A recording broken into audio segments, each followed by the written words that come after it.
Well, that's kind of an obvious statement up there. I started with that sentence about 12 years ago, and I started in the context of developing countries.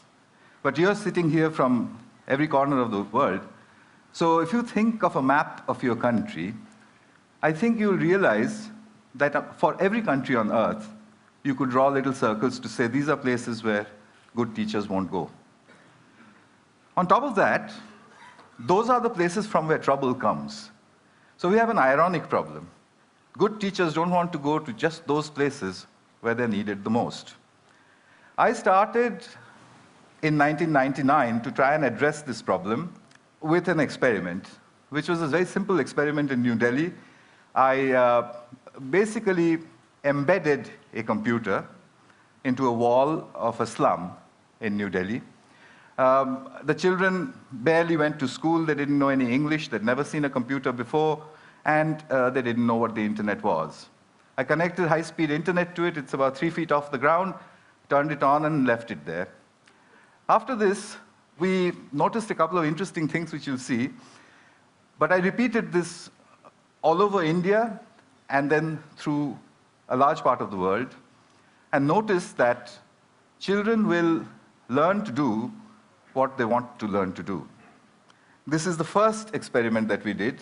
8-year-old boy on your right, teaching his student, a 6-year-old girl, and he was teaching her how to browse. This boy here in the middle of central India, this is in a Rajasthan village where the children recorded their own music and then played it back to each other. And in the process, they enjoyed themselves thoroughly. They did all of this in 4 hours after seeing the computer for the first time. In another South Indian village, these boys here had assembled a video camera and were trying to take the photograph of a bumblebee. They had downloaded it from Disney.com or one of these websites, 14 days after putting the computer in their village. So at the end of it, we concluded that groups of children can learn to use computers and the internet on their own, irrespective of who or where they were. At that point, I became a little more ambitious and decided to see what else could children do with a computer. We started off with an experiment in Hyderabad, India, where I gave a group of children, they spoke English with a very strong Telugu accent. I gave them a computer with a speech-to-text interface, which you now get free with Windows, and asked them to speak into it. So when they spoke into it, the computer typed out gibberish. So they said, oh, it doesn't understand anything of what we are saying. So I said, yeah, I'll leave it here for 2 months. Make yourself understood to the computer. So the children said, how do we do that? And I said, well, I don't know, actually. And and I left.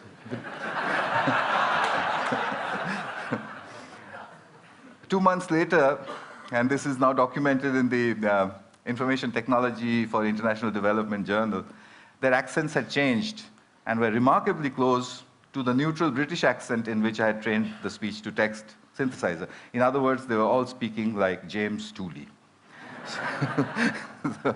So they could do that on their own.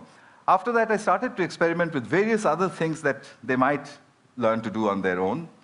I got an interesting phone call once from Colombo, from the late Arthur C. Clarke, who said, I want to see what's going on. And he couldn't travel, so I went over there. He said 2 interesting things. A teacher that can be replaced by a machine should be. The second thing he said was that if children have interest, then education happens. And I was doing that in the field, so every time I would watch it and think of him. Possible, and they can undoubtedly help people, because the children very quickly learn to navigate the web and find things which interest them. And when you've got interest, then you have education. I took the experiment to South Africa. This is a 15-year-old boy. This is my channel. I play games like animals, and I listen to music. And I asked him, do you send emails? And he said yes, and they hop across the ocean. This is in Cambodia, rural Cambodia. a fairly silly arithmetic game, which no child would play inside the classroom or at home. They would, throw it back at you. They'd say, this is very boring. If you leave it on the pavement, and if all the adults go away, then they will show off with each other about what they can do, which is what these children are doing. They're trying to multiply, I think. And all over India, at the end of about 2 years, children were beginning to Google their homework. As a result, the teachers reported tremendous improvements in their English. Rapid improvement in all sorts of things. They said they've become really deep thinkers and so on and so forth. And indeed, they had. I mean, if there's stuff on Google, why would you need to stuff it into your head? So at the end of the next 4 years, I decided that groups of children can navigate the internet to achieve educational objectives on their own. At that time, a large amount of money had come into Newcastle University to improve schooling in India. So Newcastle gave me a call. I said, I'll do it from Delhi. They said, there's no way you're going to handle £1 million worth of university money sitting in Delhi. So in 2006, I bought myself a heavy overcoat and moved to Newcastle. I wanted to test the limits of this system. The first experiment I did out of Newcastle was actually done in India, and I set myself an impossible target. Can Tamil-speaking 12-year-old children in a South Indian village teach themselves biotechnology in English on their own? And I thought, I'll test them, they'll get a 0, I'll give them material, I'll come back and test them, they'll get another 0, I'll go back and say, yes, we need teachers for certain things. I called in 26 children, they all came in there, I told them, look, there's some really difficult stuff on this computer. I wouldn't be surprised if you didn't understand anything. It's all in English, and I'm going. So I left them with it. I came back after 2 months, and the 26 children marched in looking very, very quiet. I said, well, did you look at any of the stuff? They said, yes, we did. Did you understand anything? No, nothing. So I said, well, how long did you practice on it before you decided that you understood nothing? They said, we look at it every day. So I said, for 2 months you were looking at stuff you didn't understand. So a 12-year-old girl raises her hand and says, literally, apart from the fact that improper replication of the DNA molecule causes genetic disease, we've understood nothing else.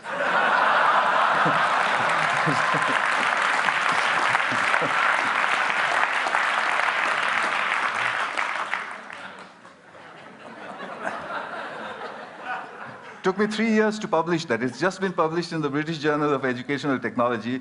One of the referees who refereed the paper said, it's too good to be true, which was not very nice.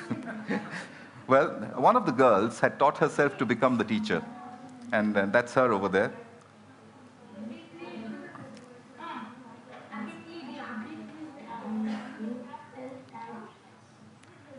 Remember, they don't study English. Where is it? Where is it? Neuron?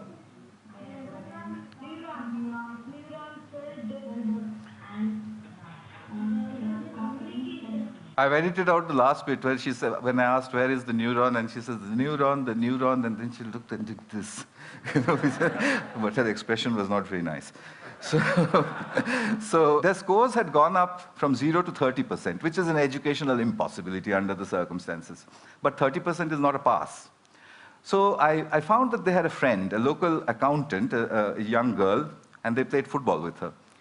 I asked that girl, would you teach them enough biotechnology to pass? And she said, how would I do that? I don't know the subject. I said, no, use the method of the grandmother. She said, what's that? I said, well, what you've got to do is stand behind them and admire them all the time. Just say to them, that's cool, that's fantastic, what is that? Can you do that again? Can you show me some more? She did that for 2 months. The scores went up to 50, which is what the posh schools of New Delhi with a trained biotechnology teacher were getting. So I came back to Newcastle with these results and decided that there was something happening here that definitely was getting very serious. So having experimented in all sorts of remote places, I came to the most remote place that I could think of. Across the River Tyne, 5,000 miles from Delhi, is the little town of Gateshead. In Gateshead, I took 32 children, and I started to fine-tune a method. I made them into groups of 4. I said, you make your own groups of 4. Each group of 4 can use 1 computer and not 4 computers. Remember, from the hole in the wall. You can exchange groups. You can walk across to another group if you don't like your group, etc. You can go to another group, peer over their shoulders, see what they're doing, come back to your own group, and claim it as your own work. And I explained to them that a lot of scientific research is done using that method.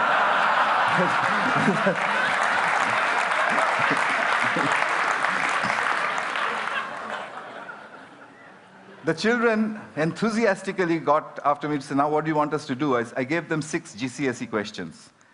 The first group, the best one, solved everything in 20 minutes. The worst, in 45. They used everything that they knew. News groups, Google, Wikipedia, Ask Jeeves, etc. The teachers said, is this deep learning? I said, well, let's try it. I'll come back after 2 months. We'll give them a paper test, no computers, no talking to each other, etc. The average score when I had done it with the computers and the groups was 76%. When I did the experiment, when I did the test after 2 months, the score was 76%. There was photographic recall inside the children, I suspect because they're discussing with each other. A single child in front of a single computer will not do that. I have further results which are almost unbelievable of scores which go up with time. Because their teachers say that after the session is over, the children continue to Google further. Here in Britain, I put out a call for British grandmothers after my Coupam experiment. Well, they're very vigorous people, British grandmothers. 200 of them volunteered immediately. The deal was that they would give me 1 hour of broadband time sitting at their homes 1 day in a week. So they did that, and over the last 2 years, over 600 hours of instruction has happened over Skype using what my students call the granny cloud. My granny cloud sits over there. I can beam them to whichever school I want to.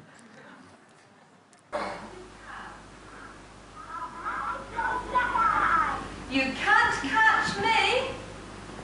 You say it. You can't catch me. I'm the gingerbread man. Well done. Very good. So we get Power of the Supreme. Back in Gateshead, a 10-year-old girl gets into the heart of Hinduism in 15 minutes. Stuff which I don't know anything about. 2 children watch a TED Talk. They wanted to be footballers before. After watching 8 TED Talks, he wants to become Leonardo da Vinci.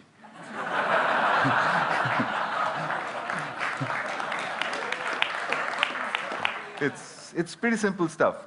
This is what I'm building now. They're called souls, self-organized learning environments. The furniture is designed so that children can sit in front of big, powerful screens, big broadband connections, but in groups. If they want, they can call the granny cloud. This is a soul in Newcastle. The mediator is from Pune, India. So how far can we go? One last little bit and I'll stop. I went to Turin in May. I sent all the teachers away from a group of 10-year-old students. I speak only English, they speak only Italian. So we had no way to communicate. I started writing English questions on the blackboard. The children looked at it and said, what? I said, well, do it. They typed it into Google, translated it into Italian, went back into Italian Google. 15 minutes later,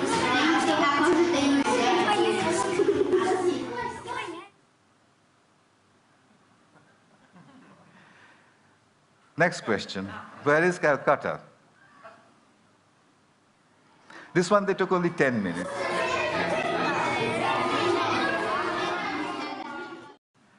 I tried a really hard one then. Who was Pythagoras and what did he do? There was silence for a while. Then they said, "You've spelled it wrong. It's Pitagora."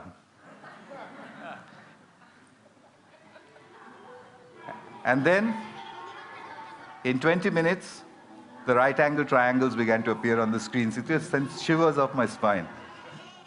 These are 10-year-olds.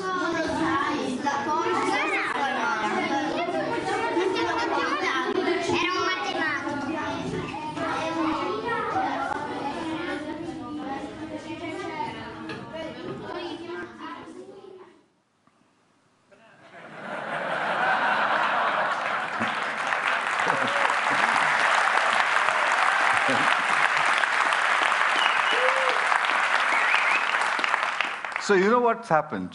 I think we've just stumbled across a self-organizing system. A self-organizing system is one where a structure appears without explicit intervention from the outside. Self-organizing systems also always show emergence, which is that the system starts to do things which it was never designed for, which is why you react the way you do, because it looks impossible. I think I can make a guess now. Education is a self-organizing system where learning is an emergent phenomenon. It will take a few years to prove it experimentally, but I'm going to try. But in the meanwhile, there is a method available. 1 billion children, we need 100 million mediators, there are many more than that on the planet, 10 million souls, $180 billion, and 10 years. We could change everything. Thanks. Thank you.